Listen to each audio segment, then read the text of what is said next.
በህይወት ስትኖር ከሶስት ነገሮች ተጠንቀቅ። ሊሙቅ አይገባም። ሺህ ሰው መጥቶ ሲያጨበጭብል እንዳትገረም። የሰው ልጅ የተገረመለት ነው በቃ የሚረገመው ማለት ነው። በቃ እንዳትገረም። ሊፈጠር ይችላል። በጣም ሚሊዮን ሰው ያጨበጭባል፣ ይፈጠራል፣ ትወድቃለህ። ግን እንዳትገረም። በዛ ማለት ስለተደረገል ነገር እግዚአብሔር ተመሰግነዋለን። ህይወት ነች፣ መቀጠል አለብን። የስኬት ጉዞህን እንዳያደናቀፉህ ዛሬውኑ ከነዚህ ሶስት ነገሮች ራስህን ጠብቅ።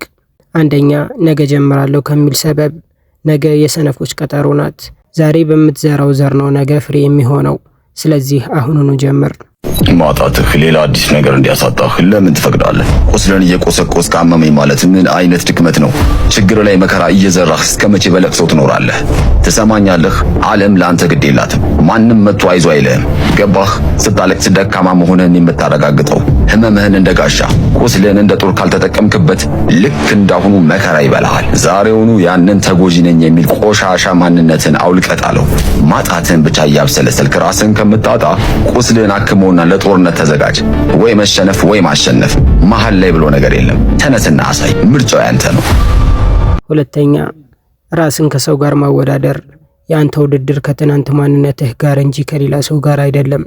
የሌላው ስኬት የራሱ እንጂ ያንተ ውድቀት እንዳልሆነ ወቅ። 2 ወር ስራ ሰርታችሁ ደሞዝ የለም ብትባሉ ምን ታረጋላችሁ? 2 ወር ስራ ሰራው ደሞዝ የለም አሉ።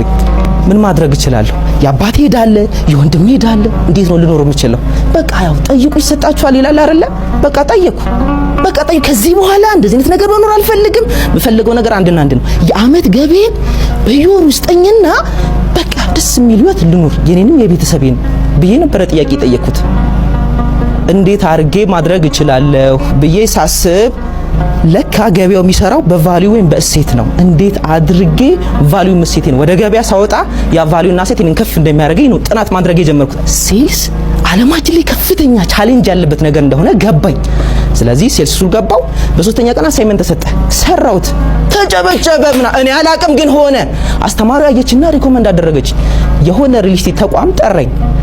አንድ ነገርን ወድጄልሃለሁ ግን 0 ዓመት የሥራ ልምድ ነው ያለህ፣ ኢነርጂን ወድጄዋለሁ፣ ግባ ተባልኩ። ኮንትራት ተሰጠኝ። የ2 ወር ኮንትራት ሁሉንም ነገር ትኩኝ። እዛች 2 ወር ኮንትራት ላይ ቋሚ መሰራበትን ትቼ ነው የሄድኩት። በዛ 2 ወር ውስጥ የ10 ቀን የለም፣ 20 ቀን የለም፣ 30 ቀን የለም። 35ኛው ቀን የሆነ ነገር ሆነ። 11.4 ሚሊዮን የመጀመሪያ ሽያጭ 100% ከፈሉ። አላቅም ሆነ። ሁለተኛ ሽያጭ ገና መች ተጀመረና ሁለተኛው ሽያጭ ሆነ። 15% ከፓርትነሬ ጋር 15 ሚሊዮን አሳይን አደረጉ። 70% ተከፈለ። ሶስተኛ ሽያጭ 50% 9.2 ሚሊዮን። በ3 ወር ውስጥ 35 ሚሊዮን ሽያጭ በኔ አካውንት ተላለፈ። ከዛ ውስጥ የ3 ዓመት ከ3 ወር ገቢ በ3 ወር ውስጥ አካውንት ውስጥ ተገኘ። 6 ዲጂት ቁጥር። ይሄንን ማን ሊያደርግ ይችላል? የሆነ አካል ጠየቀ፣ ሆነ። ጠየቅኩ፣ አመንኩ፣ ሰራው፣ ተቀበልኩ። ጠይቁ፣ እመኑ፣ ስሩ፣ ተቀበሉ። ሶስተኛ፣ ሰው ምን ይለኛል ከሚል ፍርሃት። ሰዎች ሁሌም ያወራሉ። የሰዎችን አስተያየት ፈርተህ ራስህን ህልም አትግደል። አስታውስ፣ እነዚህን 3 ነገሮች ካሸነፍ አንተን ሊያቆምህ የሚችል ምንም ምድራዊ ኃይል የለም። ተነሳ፣ ዛሬ አንተ ቀን ናት። ህልምህን መኖር ከፈለክ አንደኛ ራስን ቢዚ አርግ። የወደፊት ህልምህን በማይወስኑ ነገሮች ላይ አንዲት ሰከንድ አታጥፋ። ህልምህና ራስህ ላይ ብቻ ስራ። እድሜ ዘመንህን ሁሉ ይከፍልሃል። ሁለተኛ ጊዜህን ተጠቀም። በጅምላ አትነዳ። ለሰው ብለህ አትሸመም። እምቢ አይሆንም የሚሉ ቃላቶችን ደፈር አርገህ ልመድ፣ ትጠቀማለህ። ሶስተኛ በዝምታ ስራ። ጠንክረህ ስራ። ጉልበትህን አሟጠህ ስራ። በማስተዋልና በጥበብ ስራ፣ ግን በዝምታ። እዩኝ በኋላ ደብቁኝ ነው። ስለ ነገ ህልምህ ለማንም አትናገር፣ አታብራራ። የሰው ምላስ ጠልፎ ይጥልሃል፣ መጥፎ ነው። አድፍጦ የመስራት ግን ጠንቅቀህ ተከተል። የሰው ልጆች ትልቁ ችግራችን ምንድነው? ማን መሆናችን አናውቅም። ምን ማድረግ እንደምንችል አናውቅም። የባሰ ደግሞ እንዴት እንደምንሰራ አናውቅም። አእምሯችን እንዴት እንደምንጠቀምበት አናቅም። ሐሳባችን እንዴት እንደምንጠቀምበት አናቅም። በራሳችን ሐሳቦች ነው ስንጠፈጠፈ የምንውለው። ከ10 ዓመት በፊት የሆነ ጉዳይ እስከ ዛሬ ድረስ አንበርክኮ ይቀጠቅጠናል። ከወር በፊት የሰደበን ሰውዬ እስከ ዛሬ ድረስ ያመናል።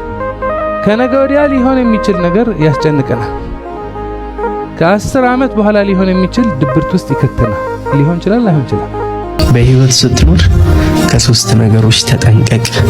የሰው ላብ፣ የሰው ደምና የሰው እንባ እንዳይኖርብህ ይላል። እነኚህ ሶስቱ ነገሮች ከሌሉብህ በህይወት ስኬታማ ትሆናለህ ነው። ከሰው ላብ፣ ከሰው ደምና ከሰው እንባ ተጠንቀቅ። በጣም ነው ደስ የሚለው ስታስረዳም ጎበዝ ነህ። እሺ ቴንክ ዩ። ለቻናላችን አዲስ የሆናችሁ ሰዎች ካላችሁ ሰብስክራይብ በማድረግ ቤተሰብ ሆኑ።